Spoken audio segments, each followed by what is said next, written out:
सोख्ता भाग 9। दानिश ने ड्रॉर से एक कागज निकालकर सामने पटक दिया। संपादक ने भेजा था इसे छापने के लिए। पूरे समाचार में आग उगला गया है। इसके छपने से शहर और शहर के लोगों पर क्या असर पड़ेगा, इससे उनका कोई वास्ता नहीं है। मैंने समाचार पर एक सरसरी नजर डाली। दानिश बड़बड़ाता रहा। किसी ने संपादक के साथ जी का संबोधन लगा दिया होगा। बस अपने को तोप समझ बैठे। आज इसे जाना था लोकल पेज पर, लेकिन कल ये जाएगा फर्स्ट पेज पर। वैसे कंपोज तो हो ही चुका है। नहीं, इसको मैंने दबा लिया था। सोचा था समाचारों की भीड़ में छिप जाएगा। समाचार छांट दो, छोड़ो, मैं पांडे जी की मेज पर पटके आ रहा हूं। अब वो जाने और उनका काम जाने। दानिश उठकर अंदर गया। थोड़ी देर बाद पांडे की ऊंची आवाज सुनी तो मुझे लगा कि दानिश से तू तू मैं हो गया। मैं दरवाजे से थोड़ी दूर पर खड़ा हो गया। इसे कौन देकर गया? पांडे दानिश से मुखातिब थे। मुझे नहीं मालूम। संपादक जी ने रिसीव करके सीधे मेरी मेज पर भिजवा दिया। फिर भी मैंने इसे दबा लिया था, लेकिन अभी अभी फोन आया कि इसे फौरन पांडे जी को दो। कल ये पहले पेज पर आएगा। इनको अखबार चलाना वलाना है कि नहीं? ये अखबार और ऐसे समाचार, दो चार ऐसे ही समाचार अगर छप गए तो ना इनको कोई पूछने वाला होगा और ना इनके अखबार को। ठीक है, रखो, मैं बात करूंगा। इस अखबार के पीछे हम लोग इतनी मेहनत कर रहे हैं, पता चलेगा कि ये किराए पर पानी फिर गया। खाना खाने के बाद होटल से सीधा दानिश के साथ मैं क्वार्टर पर आ गया। क्वार्टर क्या, पूरी एक समूची बिल्डिंग थी। दानिश से मालूम हुआ कि ये धर्मशाला है।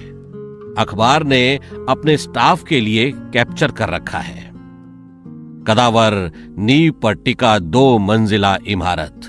6-7 सीढ़ियां मापने के बाद बड़े से आंगन में आकर खड़ा हो गया। आओ अफरोज, दानिश ने एक कमरे में घुसते ही पुकारा। कमरे से निकलकर आंगन में एक तरफ फैली हुई बल्ब की रोशनी पर पैर रखता हुआ कमरे में मैं भी दाखिल हो गया। कमरे में एक आदमी पहले से ही मौजूद था। जमीन पर बिछे बिस्तर पर अधलेटा कुछ लिख रहा था। कमरे के एक कोने में पत्र पत्रिकाओं का ढेर पड़ा हुआ था, जैसे किसी ने आलू का बोरा उलट दिया हो। कमरे का सब कुछ बेतरतीब, पर आदमी का चेहरा जाना पहचाना। प्रेस में एक टेबल पर देखा था, लेकिन एक ही कमरे में साथ साथ रहने के बावजूद दानिश ने परिचय नहीं करवाया। ये बात समझ में नहीं आई। हेलो, उसने कलम रोककर दानिश की तरफ देखा। लिखते वक्त तुमसे बात करते हुए डर लगता है। मालूम नहीं कब तुम्हारा टेम्परेचर हाई हो जाए। वो खुलकर हंस पड़ा। दानिश मेरी तरफ घूमा। इन्हें कार्यालय में तो देख ही लिया होगा। आप संजय सरल जी हैं। बच्चों की कविताएं लिखते हैं और हिंदुस्तान की सभी मशहूर पत्र पत्रिकाओं में छपते हैं। और ये हैं अफरोज, खेल संपादक के लिए आए हैं। हमारे अजीज दोस्त हैं। इस परिचय के दरमियान किसी ने भी हाथ जोड़ने या नमस्ते करने जैसी कोई औपचारिकता नहीं निभाई। बस नजर उठाकर देखा, मुस्कुराए और वापस लौटा लिया। ये मैगजीन ऐसे क्यों पड़े हैं? मैंने पूछा। पहचान मुझको लेंगे बहरहाल वो सरन, क्या लुत्फे दोस्ती जो बताना पड़ा मुझे। मेरे सवाल का जवाब सरल ने एक शेर में दिया और हम लोगों के साथ वो खुद भी हंस पड़ा। बड़ा जोरदार शेर मारा है मियां, दानिश ने तारीफ की। अमा इसे शेर नहीं, कता कहते हैं, कता। सरल के प्रति दानिश का नजरिया कुछ भी हो, लेकिन मुझे तो वो खुश मिजाज ही लगा। दानिश ने होल्डाल और अटैची किसी के हाथों पहले ही पहुंचवा दिया था, जो एक कोने में तले ऊपर पड़ा था। मैंने होलडाल खोलकर बिस्तर लगाया और उसी पर खड़े होकर कपड़ा बदलने लगा। इस बीच दानिश कुछ लिखता रहा। कुछ देर बाद मैंने झांक कर देखा तो उसने वो कागज मेरी तरफ बढ़ा दिया। देखा, वो मेरे लिए ही निर्देश था। लिखा था, याद करो क्या कितने कॉलम का होता है, 2 लाइनों की हेडिंग में शब्द की संख्या, कंपोजिंग के लिए हेडिंग पर लिखा जाने वाला संकेत। मैं लेटा लेटा काफी देर तक चार्ट के एक एक शब्द को दिमाग में भरने की कोशिश करता रहा। फिर मालूम नहीं कब सो गया। आंख खुली तो देखा दानिश दीवार से टेक लगाए अध लेटा जाग रहा है। हाथ घड़ी पर नजर डाली, रात के 3 बज रहे थे। नींद नहीं आ रही है क्या? मैंने पूछा। दानिश थोड़ी देर तक खामोश रहा। अफरोज, खेल समाचार लिख लोगे? मैं पसोपेश में पड़ गया। क्या जवाब दूं? खेल में अब तक मेरी रुचि भी नहीं थी। इस नाते देखा जाए तो लगता है कि खुद मेरे अंदर के डर से दानिश नावाकिफ नहीं है। क्या कहूं?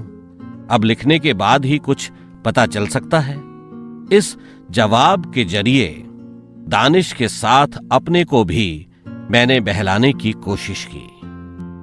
फुल पेज के लिए कितने मैटर की जरूरत पड़ती है? एक फर्स्ट लीड, एक सेकंड लीड, एक बॉटम, 8 डीसी और 8 सिंगल समाचार दे दो, पेज पूरा हो जाएगा। फिक्र के साथ किसको नींद आती है? दानिश को शायद नींद भी आ गई, पर मैं सुबह होने तक खेल समाचार लिखने और अपने को संयमित करने के तरीकों के बारे में ही सोचता रहा। सुबह ऑफिस में संपादक जी से मुलाकात हो गई। सवाल सिर्फ अखबार को डीएवीपी की मान्यता मिलने की थी, वरना बड़े अखबारों से मिलने वाली सारी सुविधाएं दे ही डालते। इसलिए मुझे 400 रुपए में संतोष करना ही था। मुझे एक बार अपनी दूरदर्शिता पर फक्र महसूस हुआ। चलते वक्त अजय से बतौर कर्ज थोड़ा बहुत अनाज घर पर डलवा देने को कहकर आया था। कम अज कम अपने उठने वाले निवालों के साथ घर की याद तो नहीं सताएगी। इस नौकरी का पहला दिन टेलीप्रिंटर के समाचार से ना उम्मीद एक नन्हे से रेडियो के जरिए भारत और श्रीलंका के बीच खेले जा रहे पहले वनडे क्रिकेट मैच की कमेंट्री कागज पर उतारने की कोशिश। थोड़ी थोड़ी देर पर मुंह में पान के साथ व्यंग भरी मुस्कुराहट भरे कंपोजिटर उमेश का मेरी मेज के पास ठिठक कर गुजर जाना। समाचार संपादक के निर्देश पर दूसरे कंपोजिटर का बार बार जल्दी समाचार देने की चेतावनी दे जाना। शाम 5 बजे मेकअप मैन का मेरे बगल आकर बैठ जाना। संपादक जी, सिर्फ आप ही की वजह से पेज मशीन में जाने से रुका पड़ा है। घबराहट से पसीना पसीना होता। 5:20 बजने का इंतजार, लेकिन ऐन मौके पर रेडियो की चढ़चढ़ाहट में गुम होती हुई आवाज। अन्य कोई सुविधा ना होने के कारण कमेंट्रेटर का अंतिम वाक्य सुनने के लिए छटपटाता मैं। ये एक ऐसा अनुभव है जो 3 महीने के बाद भी उसके पास से गुजरते हुए डर लगता है। आज सब कुछ सामान्य हो जाने के बावजूद भारत और पाकिस्तान के बीच खेले जा रहे वनडे सीरीज पर संभावना लिखते लिखते अचानक जामीन की याद आ गई। इतने दिनों बाद इस परिवार विहीन ही कहा जाएगा, क्योंकि इतने बड़े धर्मशाला में 2-3 औरतें, 2 बच्चे कोई मायने नहीं रखते। धर्मशाला में जामीन के एहसास की रंगत ज्यादा गाढ़ी लगी। ज्यादा दिन हुआ अम्मा अब्बा का खत भी नहीं आया, वरना मुमकिन था जामीन का कोई जिक्र होता। सादिक की भी याद आई। सादिक का मामला कहां जाकर ठहरा होगा, पता नहीं उसकी जिंदगी का रुख बदला या नहीं, और कहीं बदलाव आया हो या ना आया हो, लेकिन इन 3 महीनों के बीच धर्मशाला में जरूर बदलाव आ गया है। मैं दानिश के साथ ऊपरी फ्लोर पर आ गया हूं। सरल उसी जगह पर अब गार्ड के पार्टनरशिप में है। बगल का एक नया कमरा खुल गया है, उसमें दिनेश अपनी पत्नी के साथ रह रहा है। सदानंद अपने बीवी बच्चों के साथ ज्यों का त्यों बने हैं। मेकअप मैन झा हमारे बगल वाले कमरे में जमे हुए हैं। इस बदलाव के साथ साथ ऑफिस की कुर्सियां भी बदल गई हैं। दानिश के पास देश विदेश और जिले जिले की खबरें चली गई हैं, इसलिए दानिश का दबदबा शहर में कम हो गया है। लोकल पेज दिनेश के पास चला गया है। संपादक प्रबंधक से लेकर शहर के बड़े बड़े अधिकारियों तक दिनेश की पैठ गहराती जा रही है। दानिश के सिरदर्द का सबब भी यही है। जब से दिनेश की बीवी आई है, प्रबंधक और संपादक जी जब देखो तब दिनेश के रूम में जमे रहते हैं। पहले झांकने तक नहीं आते थे कि धर्मशाला अपनी जगह पर है भी या खिसक कर कहीं दूसरी जगह चला गया है। दानिश ने बाहर पानी भर रही दिनेश की पत्नी को देखकर कहा, तुम्हें क्यों जलन हो रही है? जानते हो, आज रात 2 बजे तक दिनेश के रूम में जाम ढाले गए हैं। जिस दिन मुझे बीवी को ढाल बनाकर नौकरी करनी पड़ी, उस दिन नौकरी को लात मार दूंगा। अफरोज, तुम सिर्फ तमाशा देखो। दिनेश ने मुझसे लोकल पेज छीना है ना, मैं ऐसी गोट फिट करूंगा कि इनको प्रेस ही छोड़ना पड़ेगा। तुम बस तमाशा देखो। ये बेटा शतरंज की गोट चल तो गए हैं, पर मात देना सिर्फ मुझे ही आता है। मेरी प्लानिंग सुनो। दानिश ने चुटकी बजाई। एक अधिकारी है, नाम नहीं बताऊंगा, उससे संपादक जी को बिजनेस में कई तरह के फायदे हैं। कुछ दिन पहले उस अधिकारी द्वारा विभाग में किए गए लाखों रुपयों के घोटाले का पूरा बायोडाटा मेरे हाथ लग गया है। उस मैटर को मैंने वहीं दबा दिया, लेकिन अब उसी मैटर की कॉपी एक युवा नेता है, उसको दे दी है। उस अधिकारी से विभागीय कर्मचारियों में भी असंतोष है, इसलिए वो नेता उन कर्मचारियों के सहयोग से एक आंदोलन खड़ा करेगा। आंदोलन शुरू करने की सूचना मैं उसे तब दूंगा जिस दिन संपादक जी DAVP की मान्यता के लिए दिल्ली जाएंगे। संपादक जी को दिल्ली में 1 हफ्ता लगेगा और इस 1 हफ्ते में आंदोलन और उस अधिकारी के बाबत अखबार में दिनेश द्वारा बहुत कुछ छापा जा चुका होगा। संपादक जी के लौटने के बाद अगर वो अधिकारी को मनाकर उससे होने वाले फायदे को बरकरार रखना चाहेंगे तो उन्हें दिनेश को अखबार से निकालना ही पड़ेगा। और अगर निकालते नहीं हैं, सिर्फ पेज से हटाते हैं, तो किसी तीसरे से उस अधिकारी के कान भरवा दूंगा। लेकिन यह भी तो संभव है कि अधिकारी सस्पेंड कर दिया जाए या उसका ट्रांसफर हो जाए। मैंने आशंका जताई। खैर, ये तो बाद की बात है, लेकिन पेज तो वापस मेरे पास आ ही जाएगा, ये तो तय है। 2 दिन लोकल पेज तुम्हारे पास भी तो था। वो तुमने एक हेडिंग लगाई थी ना, जिला अधिकारी का घेराव, आश्वासन मिला। उस पर संपादक जी तुमसे कुछ कह रहे थे। DM ने शिकायत की है।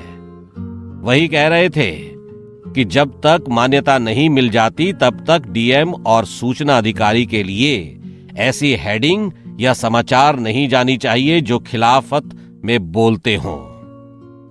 दानिश जोर से हंस पड़ा। जब अपने फायदे के लिए घेराव शब्द पर रोक लगा सकते हैं तो फिर हमारी गोट फिट समझो। अच्छा, ऑफिस चलते हो? टाइम हो रहा है, मैंने टोका। 2 मिनट, सिर में झाड़ू मारकर आता हूं। रास्ते में एक खद्दरधारी युवक मिल गया तो दानिश ने उसे एक किनारे ले जाकर कुछ बातें की। उसके जाने के बाद दानिश ने बताया कि ये वही युवक है जो उस अधिकारी के खिलाफ आंदोलन छेड़ने वाला है। सारी तैयारियां अंदर ही अंदर हो रही हैं। दानिश शांति भाई ने एक गीत भेजा था छापने के लिए, क्योंकि जब तक अखबार को मान्यता नहीं मिल जाती तब तक सत्ता के खिलाफ कुछ छप नहीं सकता। लेकिन उसका एक मुखड़ा तुम्हें सुनाए दे रहा हूं। बेनकाब चेहरों पर फिर नकाब डालेंगे, देश वे संभाले थे, देश ये संभालेंगे। जिनकी पग ध्वनि सुनते सत्ता के गलियारे, ऊपर तो धवल वस्त्र पर अंतर के काले। मधुकर तो मधुपाई बस मधु ही डालेंगे, बेनकाब चेहरों पर फिर नकाब डालेंगे। देश वे संभाले थे, देश ये संभालेंगे। नेता चाहे छोटा हो या बड़ा, मक्कारी तो कूट कूट कर भरी होती है, लेकिन कोई उन्हें अपने हित में इस्तेमाल कर ले, ये बहुत बड़ी बात है। मुझे मजबूरन कहना पड़ेगा कि तुम महान हो। दानिश ठट्टा कर हंसने लगा। मजबूरन क्यों? मजबूरन इसलिए कि मक्कार को इस्तेमाल करने वाला उससे बड़ा मक्कार तो होगा ही। साले, दानिश ने हंसते हुए एक धौल जमा दी। ये बात अपने तक ही रखना। दानिश, मेरा दिमाग ब्लॉटिंग पेपर है। स्याही सोखने के बाद अगर अक्षर अपनी छाप ना छोड़े तो उसे खुद को भी पता नहीं रहता कि ये स्याही कहां से उठाई गई है। ऑफिस में घुसते ही हम दोनों लगभग बुझ से गए। सभी की मौजूदगी के बावजूद अजीब तरह का सन्नाटा छाया हुआ था। पहले तो इधर उधर सूंघने की कोशिश की। जब अंदाजा नहीं लगा पाया तो सरल के टेबल के करीब जाकर मैंने इशारे से पूछा, क्या बात है? संपादक जी बहुत गुस्से में हैं। क्यों? सरल ने कुर्सी की तरफ इशारा किया।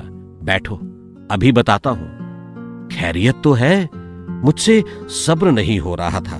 सरल बिना मेरी तरफ देखे मुस्कुरा दिया। बोला, कुछ नहीं। थोड़ी देर बाद संपादक जी केबिन का स्लाइड दरवाजा सरकाकर निकले और दानिश से कुछ कहकर बाहर चले गए। संपादक के जाते ही सभी चहकने लगे। मैंने सरल से फिर पूछा, क्या हुआ? संपादक जी का कोई दोस्त है ईश्वरचंद करके, उसके लड़के की कल मौत हो गई। उसका शोक समाचार संपादक जी ने भिजवाया छापने के लिए। छपने के बाद पता चला कि अखबार में ईश्वरचंद के पुत्र के बजाय खुद ईश्वरचंद मरे पड़े हैं। सरल के साथ आसपास बैठे लोग हंस पड़े। मेरी भी हंसी छूट गई। हुआ कैसे?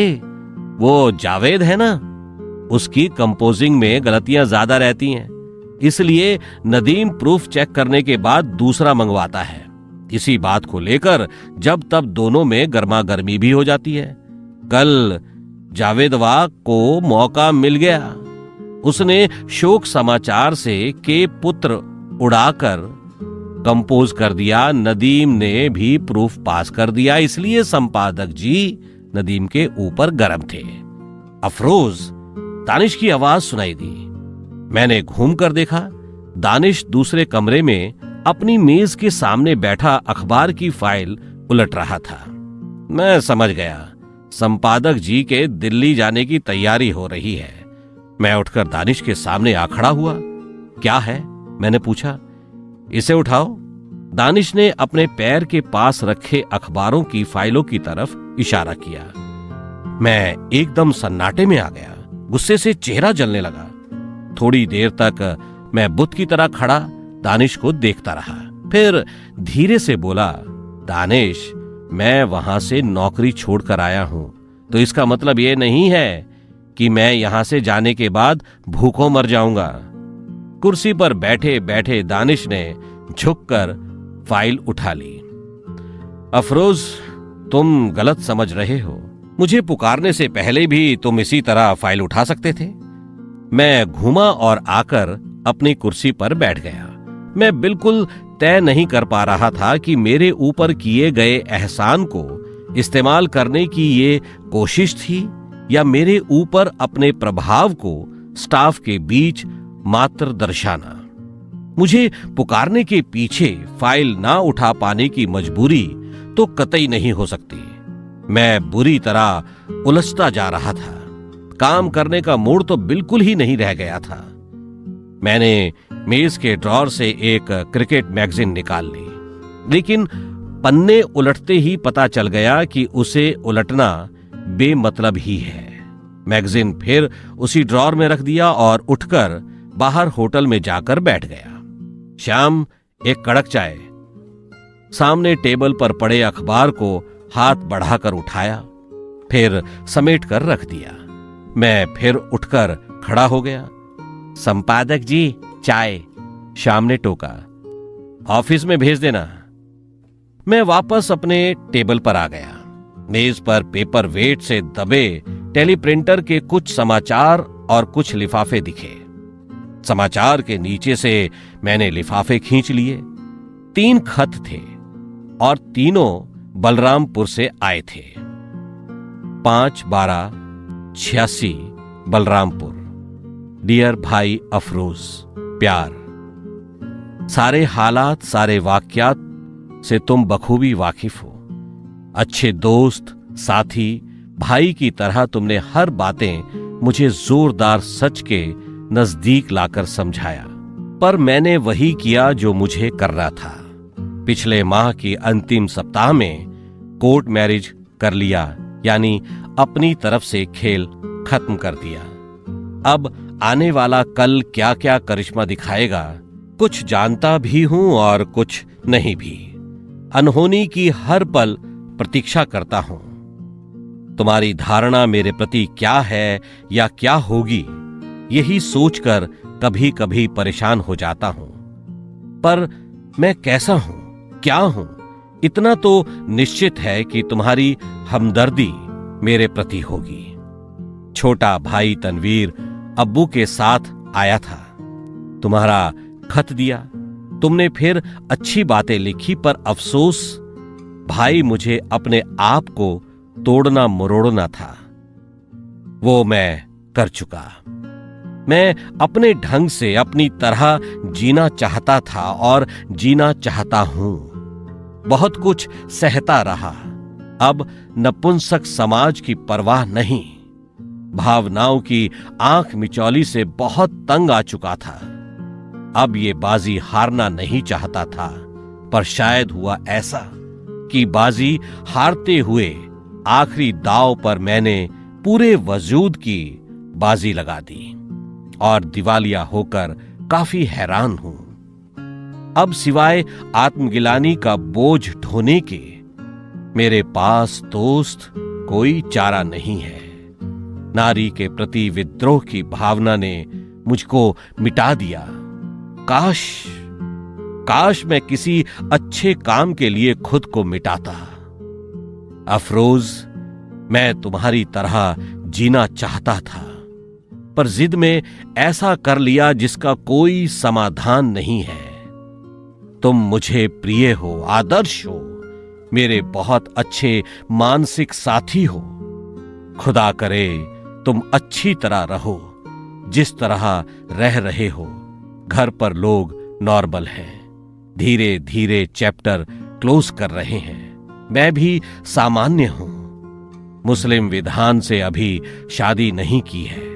हो जाने या ना होने पर सूचित करूंगा। तुम्हारा सादिक, 6/1/87 बलरामपुर। प्रिय अफरोज भाई, सप्रेम नमन।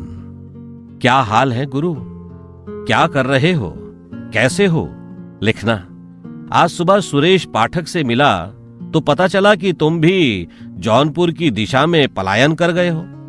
सच, आज तुम्हारे अभाव का प्रथम अनुभव काफी हाहाकारपूर्ण था।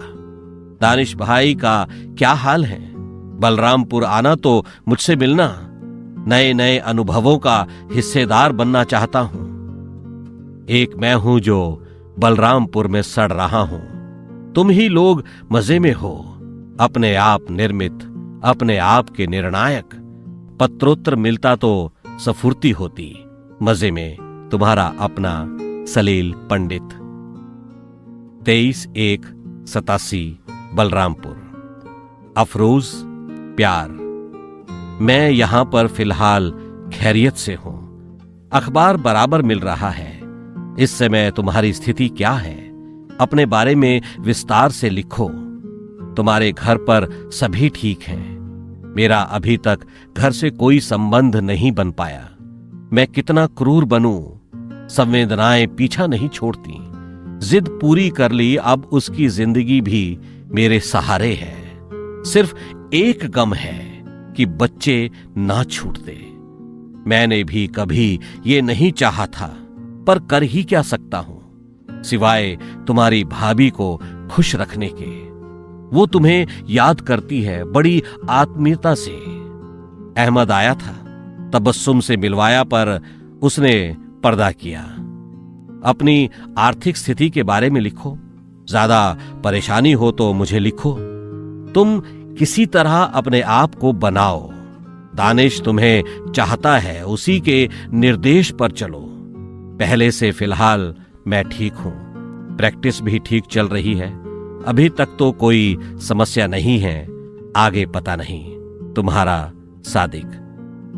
पत्र पढ़ने के बाद मुझे अपने अंदर हल्कापन महसूस हुआ।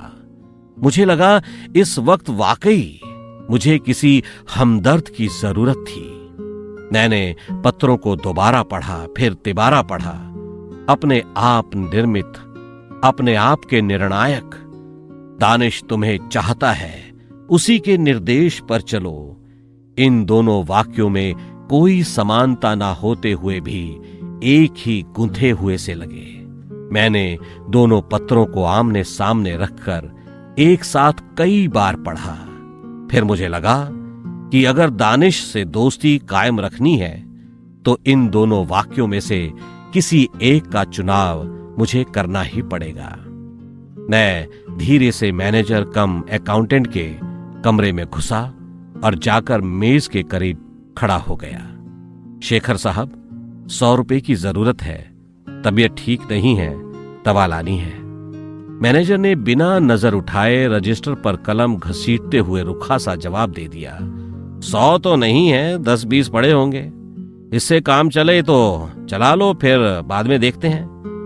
मैनेजर ने एक झटके से ड्रॉर खींचा तो अंदर घुसे नोट बाहर की तरफ लुढ़क आए। साहब, 100 रुपए पूरा दे दो ना, जरूरत है इसीलिए मांग रहा हूं। आगे को लुढ़क आए नोटों पर मैनेजर हाथ रखे थोड़ी देर कुछ सोचते रहे, फिर 100 रुपए निकाल कर दे दिए और एंट्री के लिए रजिस्टर के पन्ने पलटने लगे।